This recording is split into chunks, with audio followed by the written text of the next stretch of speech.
नमस्कार बच्चों, आज से हम काव्य शुरू कर रहे हैं। आपकी पुस्तक आधुनिक काव्य सोपान में जो पहले कवि संकलित हैं, अयोध्या सिंह उपाध्याय हरिओद, उनके बारे में आज हम पढ़ेंगे।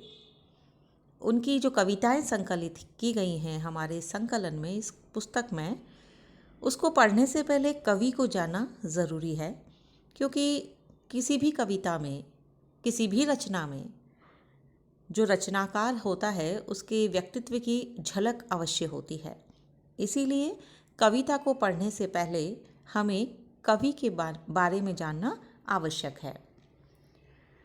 तो सबसे पहले बच्चों, जैसा मैंने आपको पिछले वीडियो में बताया था कि आपके खंड ए आएगा और उसमें 2-2 नंबर के 10 प्रश्न आएंगे, अनिवार्य रूप से करने हैं वो सभी। तो उसमें जो छोटे क्वेश्चंस बन के आते हैं वो कुछ इस तरह से आते हैं, जैसे इस वाले अध्याय में से हरिओद जी का पूरा नाम लिखिए, है ना। तो आपको क्या लिखना है? अयोध्या सिंह उपाध्याय हरिओद। अगर आप ऐसा लिख देते हैं तो आपको पूरे 2 नंबर मिल जाएंगे। तो इस तरह से ये छोटे क्वेश्चंस बनते हैं। हर पंक्ति से कहीं से भी कुछ भी बना करके पूछा जा सकता है, इसीलिए आपको बड़ी गहराई के साथ इसे पढ़ना है।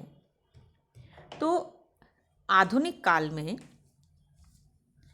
जो प्रमुख कवि हुए हैं उनमें यदि हम देखें तो हरिओद जी का बड़ा ही महत्वपूर्ण स्थान है।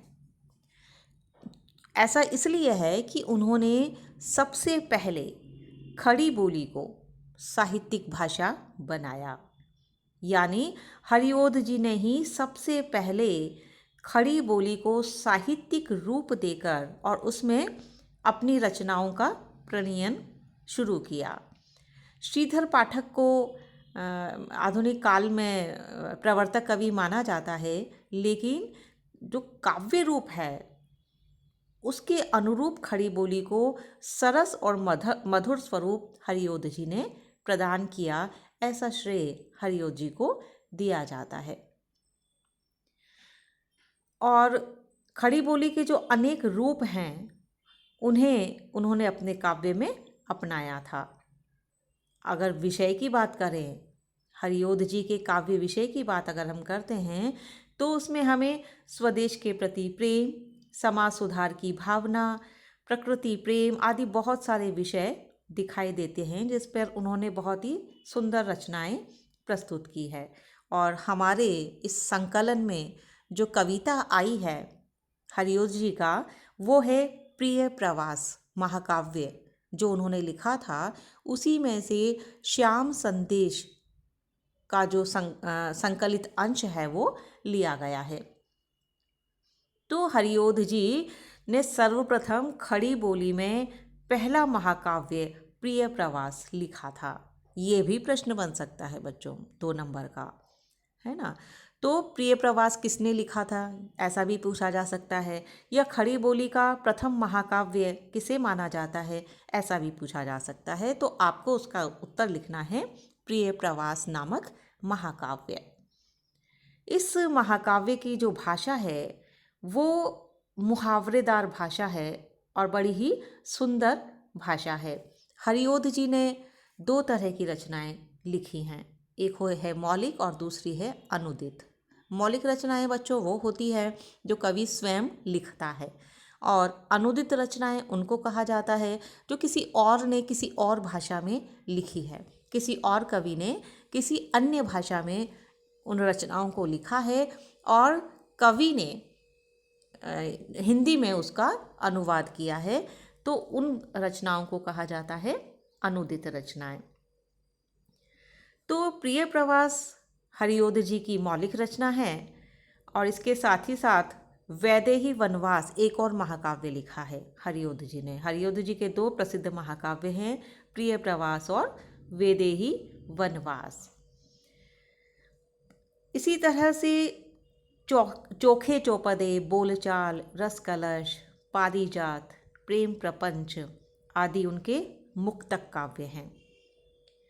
जिनमें उन्होंने राष्ट्र सेवा, समाज सेवा आदि विषयों को लिया है। इसके साथ ही साथ ठेठ हिंदी का ठाठ और अधकिला फूल, ये 2 उपन्यास भी हरिओध जी ने लिखे हैं। और इसके साथ ही साथ समालोचना में भी उनका योगदान रहा है। इसके साथ उपदेश कुसुम, विनोद वाटिका, वेनिस का चौका, नीति निबंध, ये सारे उनकी अनुदित रचनाएं हैं। और सबसे प्रसिद्ध जो विशेषता है हरिओध जी की, वो है भाषा पर असाधारण अधिकार। उन्होंने खड़ी बोली को हिंदी में एक इतना प्रतिष्ठित रूप प्रदान किया कि आगे चलकर वो काव्य की एकमात्र प्रसिद्ध भाषा बन गई। और उनकी कृतियों में हमें मुहावरेदार, सरल, सुबोध, तद्भव शब्द प्रधान खड़ी बोली का प्रयोग मिलता है। बच्चों, इनकी रचनाओं के कुछ नाम आप याद अवश्य कर लें, क्योंकि परीक्षा में वो भी प्रश्न बन करके आ सकते हैं। भाषा के अलग अलग रूप हमें हरिओध जी की रचनाओं में दिखाई देते हैं। जैसे प्रिय प्रवास और पारिजात की अगर हम बात करें तो उसमें संस्कृत की जो समासांत पदावली होती है उसका प्रयोग किया गया है, और ये थोड़ी सी क्लिष्ट है। लेकिन अगर दूसरी तरफ बात करें तो साधारण और चलताऊ भाषा का प्रयोग भी हरिओध जी ने किया है, जो संप्रेषणीयता की दृष्टि से प्रभावी बन गई है।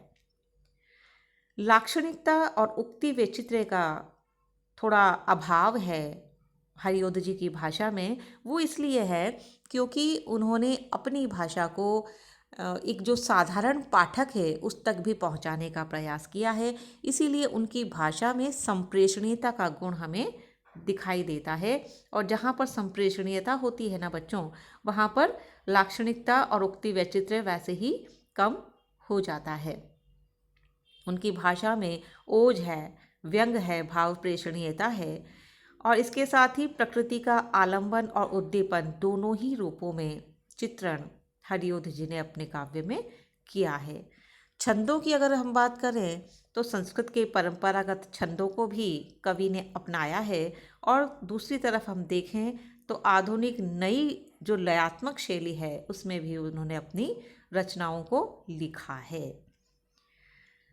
तो हरिओध जी ने अपने काव्य में बिल्कुल नई भावनाओं की उद्भावना की है, और मौलिक उद्भावनाएं जिन्हें हम कह सकते हैं, प्रिय प्रवास जो उनका महाकाव्य है, मौलिक उद्भावनाओं के लिए बहुत ही चर्चित है, क्योंकि इसमें बहुत सारी कवि ने जो राधा का स्वरूप है उसमें बहुत सारी, और कृष्ण के स्वरूप में, राधा और कृष्ण दोनों के स्वरूप में उन्होंने बहुत सारी उद्भावनाएं अपनी मौलिक रूप से की है।